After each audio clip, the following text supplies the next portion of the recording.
When Robert De Niro speaks out about Donald Trump, it's not just another celebrity opinion, it's a warning. He's not acting. He's sounding an alarm about what he sees as a real threat to American democracy. De Niro's urgency is unmistakable. He's not debating policy or party lines. He's talking about the character of a leader and the soul of a nation. He calls Trump a clown and a tyrant, using blunt, direct language to cut through the noise. De Niro's message isn't about entertainment or partisanship. It's a call to recognize the stakes. He believes Trump's behavior is abnormal and dangerous, and that it should never be normalized. As the election approaches, De Niro's warnings have grown louder and more forceful. He's not just speaking to his fans or one side of the aisle, he's addressing all Americans. He urges everyone to look at the facts, consider the evidence, and think about the future. For De Niro, this isn't about left versus right, it's about right versus wrong. He frames the choice as a moral imperative, not a political preference. In his view, the very fabric of American democracy is at risk. He insists the time for passive observation is over. The stakes, he says, could not be higher. De Niro's words are a wake-up call, not a performance. He wants to shake people out of complacency and remind them what's at stake. This is not just another election, it's a crossroads for the country. De Niro's warning, pay attention before it's too late. The message is clear. This is about the future of democracy itself. De Niro doesn't just criticize, he points to a pattern. He highlights Trump's disregard for the law, from questionable taxes to putting personal interests above the country. The January 6th attack on the Capitol, De Niro says, was not a protest gone wrong, it was an insurrection, incited by Trump. He believes Trump's refusal to accept election results shows contempt for the peaceful transfer of power. De Niro also calls out Trump's attacks on the press, warning that labeling journalists as enemies of the people is the language of authoritarians.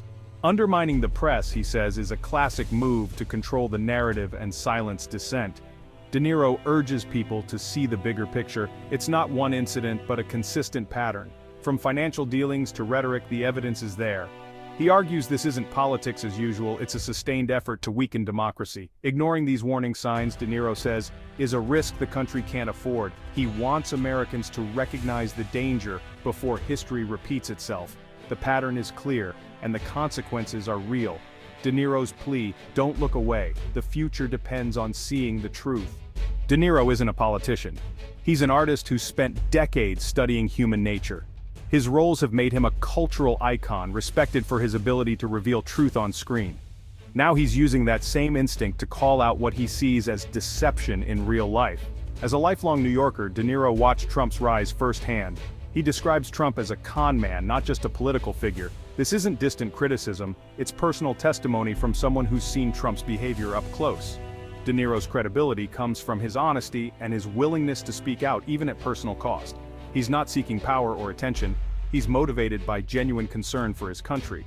He knows criticism brings backlash, but he feels a duty to speak. De Niro's message is rooted in civic responsibility, not self-interest. He's a citizen using his platform to defend democratic values. That's why his warning resonates. It's not about politics, but about protecting what matters. De Niro's voice is a call to conscience. He's sounding the alarm as a patriot, not a partisan. The message, listen and take it seriously. When De Niro criticizes Trump, the response is predictable. Attack the messenger, not the message. Trump's playbook is to insult, distract, and discredit, turning serious warnings into personal feuds. He avoids addressing the substance, instead launching personal attacks and questioning De Niro's credibility. The goals shift focus from his own actions to the critic's flaws. Trump also creates chaos to distract from uncomfortable truths, dominating headlines with new controversies. This constant churn makes it hard for the public to focus on real issues. De Niro's evidence-based warnings get lost in the noise.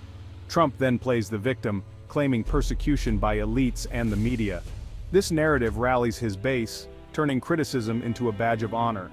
The strategy: attack, distract, and play the victim, dismantling accountability at every turn.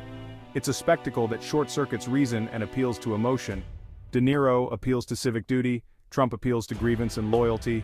The result, a clash between reasoned warning and emotional spectacle. The stakes of this dynamic are enormous for public discourse. De Niro's warning isn't just about Trump's personality. It's about his approach to power. Trump openly admires authoritarian leaders and praises their control. De Niro sees this as a sign of the kind of leader Trump wants to be.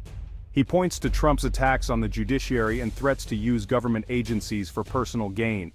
These aren't the actions of someone who respects democracy. De Niro warns that Trump's jokes about staying in power aren't funny, they're tests. Refusing to accept election results, he says, is a direct threat to the peaceful transfer of power. The danger isn't just chaos, it's a fundamental shift away from democracy. De Niro believes Trump wants to reshape government around himself. That's why De Niro's warning is so urgent. The threat is to the system itself. The future of American democracy, he insists, is on the line. De Niro also points to Melania Trump's silence as a form of complicity. He questions what it means when those closest to power say nothing in the face of destructive behavior.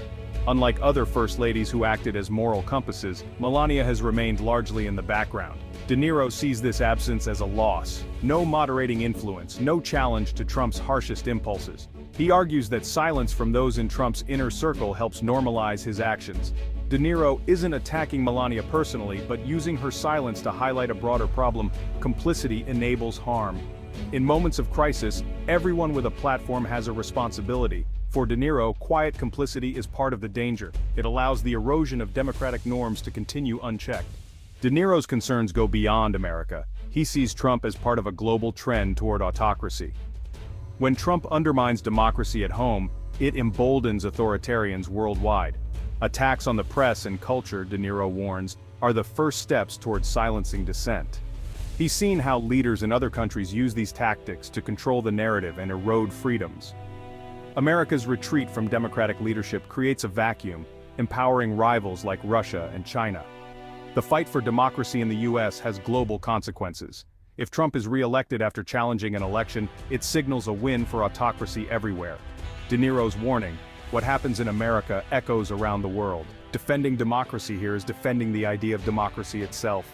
The world is watching. De Niro's message ends with a call to action, not despair. He urges every citizen to organize, protest, and most importantly, vote.